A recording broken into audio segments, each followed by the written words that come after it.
What's up, Hyperdrivers? Welcome back to the channel. Today in the house, I have the Dooku Jedi Lightsaber. This is the one from Tales of the Jedi. It's the latest legacy lightsaber. Let's unbox it, give you guys a close-up look at it, hook up a lightsaber blade to it and see what it sounds like, and then I'll give you my final thoughts. Let's get to this.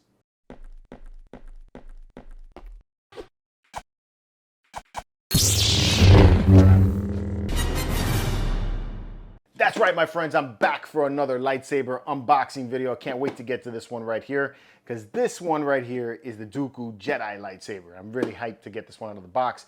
If this is your first time here on the Hyperdrive, we talk about Star Wars weekly here, especially Star Wars collecting, and lightsaber videos are what I like to do the most. So if you're into that kind of stuff, if you're into Star Wars like I am, make sure you like, subscribe, and turn on notifications so you can jump to light speed every week with us right here on the Hyperdrive. So like I said, this is the Dooku Jedi Lightsaber. This is what you would have seen if you caught the Tales of the Jedi series when you saw Dooku's fall to the dark side, which was really great. In my opinion, the best Star Wars that I saw this year was Tales of the Jedi, and the Dooku 3-part miniseries was the absolute finest. I really enjoyed that a whole lot. So the minute I saw this come out, and this came out with the Qui-Gon Jinn saber the day that Tales of the Jedi came out, the minute I got finished seeing that, I took and I ordered this right away. I didn't even hesitate, and it came in. So I'm really hyped to get this one out of the box right now. Let's take a look at this. It comes in the, traditional Galaxy's Edge Legacy case, but it has a very different Jedi logo, which is neat. This is kind of like a gold with a blue, and I like that. It looks really nice. The rest of it is pretty much standard, your hard case for the lightsaber. Let's pop this guy open. Ooh, this looks nice. Check that out, guys. That's how she comes. Looking sexy in that box. I'm liking it. I'm liking the way it looks. This thing looks a lot, actually. This is actually lighter in my hand than the Qui-Gon was. And it actually feels a little skinnier than the previous Count Dooku lightsaber. I wish I had the previous one. Still is a little bit on the big side, though. Let me see what's underneath. Nah, just foam. So there's nothing underneath. Let's put this to the side. There is this pretty sexy baby right here. So it's got a lot of styling that reminds me of the Count Dooku. So it's got the curve, right? And then some of the features, like these grips, are very similar to the original Count Dooku saber, his Sith saber. But there are some added features like this guard, and then the pommel on the back, to me, seems bigger than it was on the previous one. So it is kind of weighty. It is a big lightsaber. I gotta imagine that it probably was not this big when when he actually held it in his hand. Some cartoon movie, but you get the idea. I feel like these should be smaller. Still, as far as legacy sabers go, this is a really nice looking lightsaber. I think probably one of my favorite looks in a while for this one. Let's give you guys a close-up look on it. Check that out.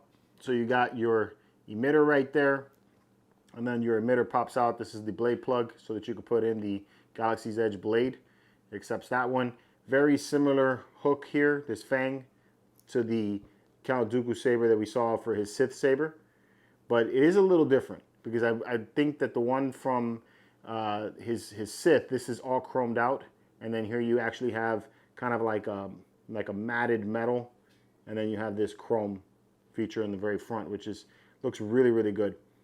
Another difference between this and the Dooku is that, or the Sith, we're saying not Dooku because they're both Dooku, the Sith, is that you got this guard here at the very top of the emitter that also guards a little bit of this emitter here. So you have this guard right there, which looks really good. And it's two-toned, which looks really nice. You can see that you got the matte gray, and then you have this chrome, which looks really pretty. I'm liking the chrome a lot.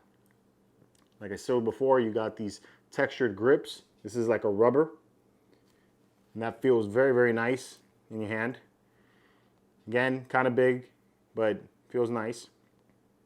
And then you have this switch back here. Looks like it's got some kind of plastic on it. I'll pop that off. Here we go. Okay, there it is. You got a gold switch back here. That's different. I think on the Sith one, this is red. This is not the switch that turns it on and off. Your switch is up here at the very front. So that's where you would ignite the blade over here. Okay, I like that. You got your Covertech wheel here, so you can attach it to your hilt, to your blade, to your belt. And then you have this kind of chunky pommel at the back. And that's how that looks. All right, so that is the close-up look at it. I like it. I like these gold accents. As far as the look goes, I like the look. It is kind of chunky. You know, let me show you. Here is, it's not the same saber, but here's a Saber Forge lightsaber. And you can see that the grips here are much thinner. This is a easier grip around your hand. I could actually get my thumb on my pointer. On this one here, you know, it's not, it doesn't really go over as much, but still not too bad. As far as legacy hilts go, this looks pretty good. I like it. So to replace the batteries, you're going to unscrew this back section right here at the pommel. All right, so this is going to unscrew here. This whole back plate comes off.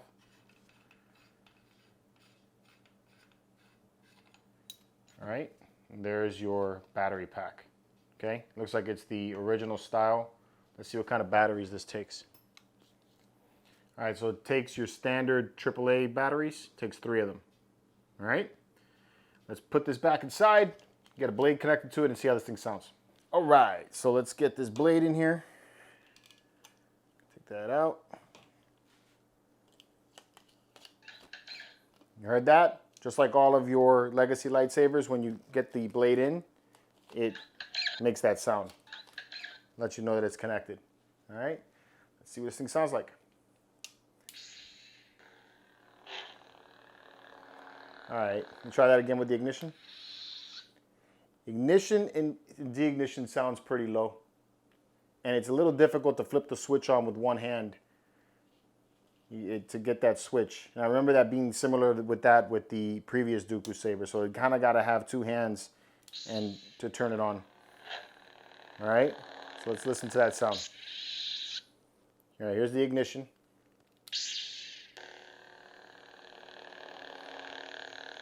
There's that hum.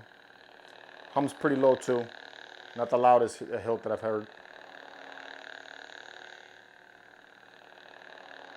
It's got kind of like a wave to the hum.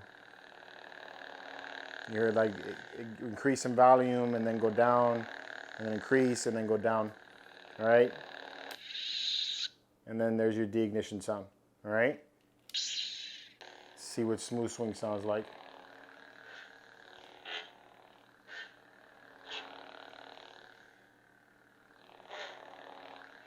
Kind of impressed with the swing.